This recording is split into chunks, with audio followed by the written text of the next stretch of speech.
Passo 5. Reconhecimento da receita. De acordo com a norma, o reconhecimento da receita se dará no momento em que o controle sobre o ativo for transferido ao cliente. Essa transferência de controle pode acontecer em um momento no tempo ou ao longo do tempo. O reconhecimento de receita em um momento no tempo ocorre quando a receita é reconhecida mediante aceite do cliente, ou seja, no momento específico no tempo.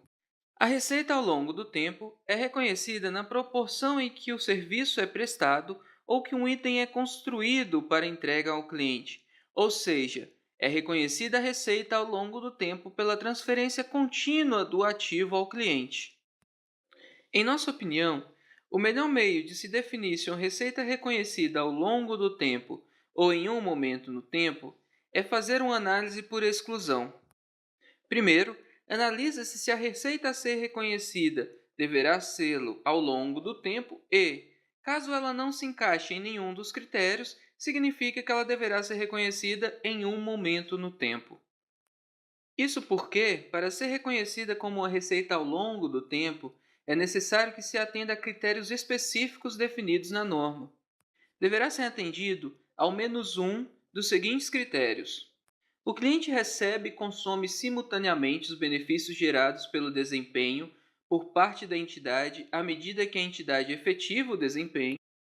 Isso ocorre normalmente com serviços, quando o benefício pelo serviço prestado é automaticamente transferido ao cliente, por exemplo, em serviços rotineiros ou recorrentes, como serviços de limpeza, que na proporção que eles são executados, o cliente já se beneficia desse serviço.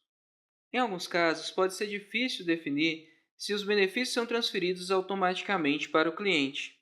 Uma boa maneira é avaliar se o serviço executado precisaria ser refeito caso o contrato fosse cancelado naquele momento. O segundo critério é se o desempenho por parte da entidade cria ou melhora um ativo que o cliente controla à medida que o ativo é criado ou melhorado. Um exemplo dessa situação pode ser um contrato de manutenção, em que o cliente leva um ativo de sua propriedade para ser modificado ou melhorado, ou ainda para que ele seja corrigido. Nessas hipóteses, a propriedade do ativo ainda é do cliente, ou seja, o cliente controla o ativo. Considerando que é este ativo que está sendo melhorado, na proporção que são aplicados insumos, peças ou serviços a esse ativo, o controle continua sendo do cliente. Portanto, neste caso, o cliente possui a propriedade também sobre a melhoria que foi feita, fazendo com que haja transferência contínua desse serviço ou desse produto ao cliente. O terceiro critério é que o desempenho por parte da entidade não cria um ativo com uso alternativo para a entidade e a entidade possui direito executável ao pagamento pelo desempenho concluído até a data presente. Um ativo criado não tem uso alternativo para a entidade se ela estiver contratualmente impedida de direcionar o ativo para outro uso ou estiver limitada na prática de direcionar prontamente o ativo em seu estado concluído para outro uso. Se a entidade estiver contratualmente impedida de vender um ativo para outro cliente, ou o ativo seja tão específico que ele só pode ser entregue para aquele cliente que o contratou, isso significa que o ativo não tem uso alternativo. Com relação ao direito a receber, tem que ser um direito executável, ou seja, um direito definido em contrato de que a entidade deve receber pelo serviço ou produto conforme a execução até a data. É importante ressaltar que para os dois primeiros critérios existem requisitos únicos. Já para o terceiro critério, existem dois requisitos, que é o de não haver uso alternativo para o ativo e haver o direito a receber por parte da entidade. O fato é que se a entidade atender a um desses critérios, importante ressaltar que não precisa ser aos três critérios e sim a um deles, a entidade deverá reconhecer a receita ao longo do tempo na proporção em que o serviço é performado ou o ativo é construído. Caso não atenda a nenhum desses critérios, a receita deverá ser reconhecida em um momento no tempo, ou seja, no momento específico em que o controle do ativo ou do serviço é transferido ao cliente.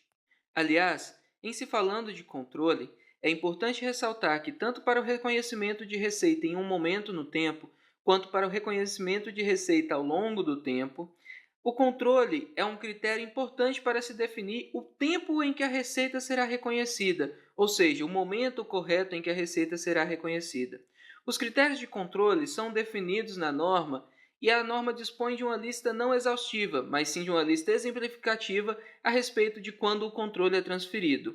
Essa lista compõe os seguintes itens: a entidade possui um direito presente a pagamento pelo ativo. O cliente possui a titularidade legal do ativo, ou seja, a propriedade. A entidade transferiu a posse física do ativo. O cliente possui os riscos e benefícios significativos pela propriedade do ativo. Ou o cliente aceitou o ativo. Importante dizer que, para que a entidade identifique que houve a transferência de controle de um ativo para o cliente, não necessariamente todos esses requisitos terão que ser atendidos. Cabe aí o julgamento da entidade para que se defina se foi transferido ou não o controle. Isso encerra os impactos para o passo 5, reconhecimento da receita. Obrigado.